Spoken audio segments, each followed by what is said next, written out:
mankind is watching, astonished, the extraordinary and unusual worldwide fact that moves daily as in a giant billiard table, enormous ciphers flying around as bits and bytes at the speed of the light, transferring from one point to another of the planet, fabulous fortunes in a true speculative orgy, completely dissociated from reality, without any correspondence with the real reach of our physical world, the so-called conversation. It seems, to those not fully aware, and we shall include here suddenly the great majority of the citizens, that this process is creating a world in which everyone will have access to a higher standard of life with greater social justice. That fact comes to us by the media as a cure-all for the biggest world problems. As a matter of fact, it is necessary to be pointed out that only 2 to 3% of all those transactions raised to $3 trillion a day, only 2 to 3% refer to commercial and industrial activities. On the other hand, the great majority of financial transactions is purely speculative, as if money by itself would be able to generate more money, as a fantasy that is carrying the old economy to a triumph. Until the 70s, the Bretton Woods rules were followed. Money to flow between nations needed the previous government authorization. There was a fixed exchange rate between the currencies of the greatest industrialized nations. The Fed assured with the gold equivalent any transaction. In other words, there were restrictions to the flow of speculative money. In 1973, the US government imposed an unilateral rupture and the barriers disappeared. Gold reserves are no longer necessary. Money is no more the wealth symbol. It is the wealth proper, a fiction in such a way that goes to the edge of insanity, is supported by a group of worldwide institutions, the so-called international financial system. And here are included the IMF, the World Bank, the World Trade Organization, and so on. That is the money empire, the false money, the real speculation conducted the mankind to its ruin and destruction. Well, gentlemen, it is with that false money that mega speculators through the world are willing to buy the real riches of all developing countries. In Brazil, they are selling out by the dozen all of our strategic state companies. The right words are these.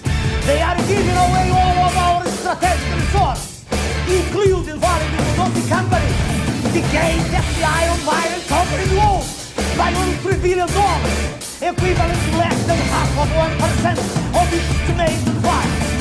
In Brazil, we have the greatest reserves in the world of niobium, titanium, first quality quartz. We are the greatest gold producers in Latin America.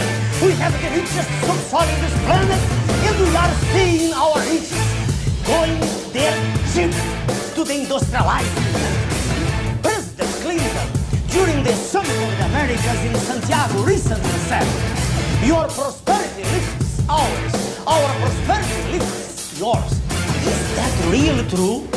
From the Brazilian states of Amapá and Minas Gerais, we carried millions of tons of manganese sold by insignificant price. Now, in those Brazilian states, we have all big land craters, holes, and our manganese rests in Pennsylvania. It's now part of the US strategic inventory. In the future, we'll have to pay whatever price they want for that same mineral.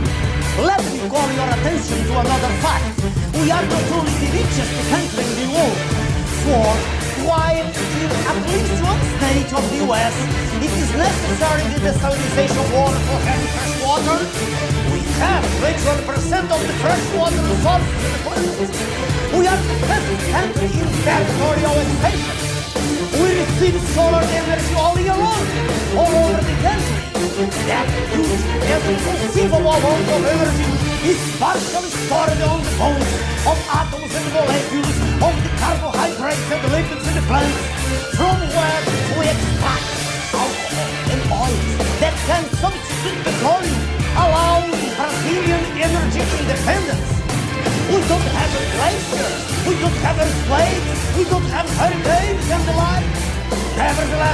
2/3 of our population live in an unacceptable condition. Half of them live in absolute poverty, in absolute misery. Brazilian government pays to the international creditors and their Brazilian representatives about half of the gross national income. That's to say, $5 billion a month, only as interest. The internal and external debts altogether represent today the astronomical cipher of $500 billion. Government maintains a fiction of current stability, concealing the disorderly growth in public debt and promoting the destruction of all the industrial production chain of the country with mass importation of industrialized products and even food. Our party, Prona, rises against that process. It's imperative and new Bretons, but as we don't have the condition to impose such an agreement on the international scenario, and as we do have in our country all that we need for our survival, there is only one option: not to drown. We'll break with the international financial system. We'll no longer accept these speculators' extortion. We'll sit down for negotiations, impose our sovereignty. We'll price our goods with justice. The interest rates that we'll pay shall be the lowest possible. That is the only way to proclaim our economic independence. Thank you very much.